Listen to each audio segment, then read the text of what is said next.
तो कुढ़नी उपचुनाव में दलित कार्ड खेला गया है। जी हां, बीजेपी ने जमकर दलितों के वोट को पाने के लिए बहुत कई तरह के आप कह सकते हैं हथकंडे अपनाए हैं।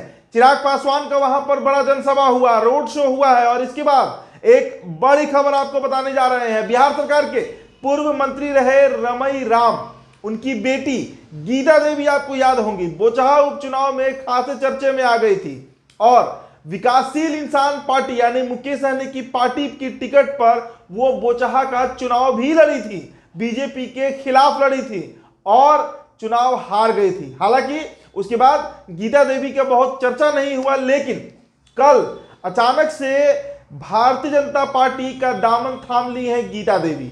तो अब कुढ़नी उपचुनाव का जातीय समीकरण को अगर देखा जाए तो पूरी तरीके से दलितों को गोलबंद करने के लिए जो तमाम हथकंडे होते हैं उसे भारतीय जनता पार्टी अपना रही है। अगर बात चिराग पासवान की आप कर लीजिए तो अच्छी खासी आबादी है पासवान वोटर्स की, और जो पासी समाज के लोग हैं जो इन दिनों बहुत खफा चल रहे हैं बिहार के मुख्यमंत्री नीतीश कुमार से, उनको भी चिराग पासवान ने अपना भाई ही बताया।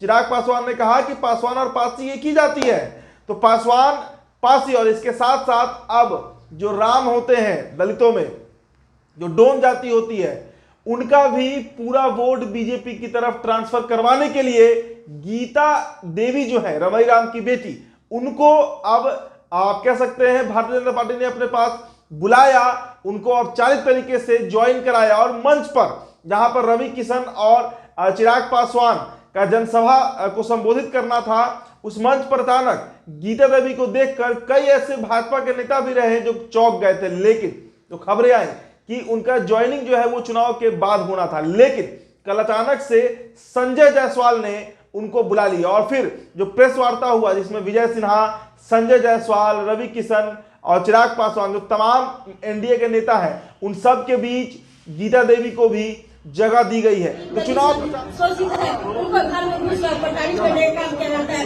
उनको जेल भेजने का काम किया जाता है। इसलिए महागठबंधन की सरकार को पूर्ण तरह से इसको सत्यानाश कर देना है और हमारा भाजपा को भारी मतों से विजय दिलाना है। यही हमारा लोगों का सपना है, अभिमान है। इस संसदों के साथ में सभी लोग बहुत बहुत धन्यवाद। आज के प्रेस कॉन्फ्रेंस में मैं सभी माननीय प्रेस प्रतिनिधियों का हार्दिक स्वागत करता हूं।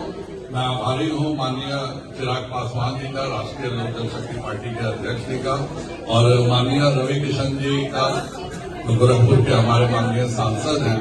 और समय की कमी है इसलिए मैं अनुरोध करूंगा सीधे माननीय चिराग जी से सभी का संबोधन। तो चुनाव प्रचार भले ही अब कुढ़नी में थम चुका है, 36 घंटे पहले, चुनाव के 36 घंटे पहले बीजेपी ने ये एक मास्टर स्ट्रोक चलाया, आप कह सकते हैं दलितों के वोट को पाने के लिए। चिराग पासवान के पहुंचने के बाद से ही जेडीयू कुनबे में काफी खलबली मची थी। दूसरी तरफ अगर बात कीजिए मुकेश सहनी की, तो वो सहनी वोट यानी जो मल्लाह, मछुआरों, केवट का वोट होता है, बिंद का वोट होता है, उसके साथ साथ भूमिहारों को अपने पाले में करने के लिए पूरी तरीके से मुस्तैद दिखे इस पूरे चुनाव प्रचार की अगर आप बात कर लीजिए। लेकिन बीजेपी को जब इस बात का आभास हुआ कि भूमिहार वोट कुछ छटक सकता है उनके पाले से, जो कि उनके कैडर वोटर है, तो इसके बाद लगातार वो दलित कार्ड के नाम पर सभी तरह के हथकंडे बीजेपी अपनाई। माली वोटर्स की आप बात कीजिए तो उसके लिए भी एक बड़े नेता को उतारा गया मैदान में। भूमिहारों की बात कीजिए तो लगभग सारे दिग्गज, गिरिराज सिंह से लेकर विजय कुमार सिन्हा, ये जो तमाम बीजेपी के भूमिहार कैडर के नेता हैं, विवेक ठाकुर का नाम मैं कैसे भूल जाऊं, ये तमाम लोगों को उतारा गया कुढ़नी उपचुनाव के चुनाव प्रचार में। तो अब ईवीएम का जो है वो वोटिंग होना है, यानी 5 तारीख को वोट पड़ने हैं कल, और चुनाव प्रचार को पूरी तरह खत्म किया गया।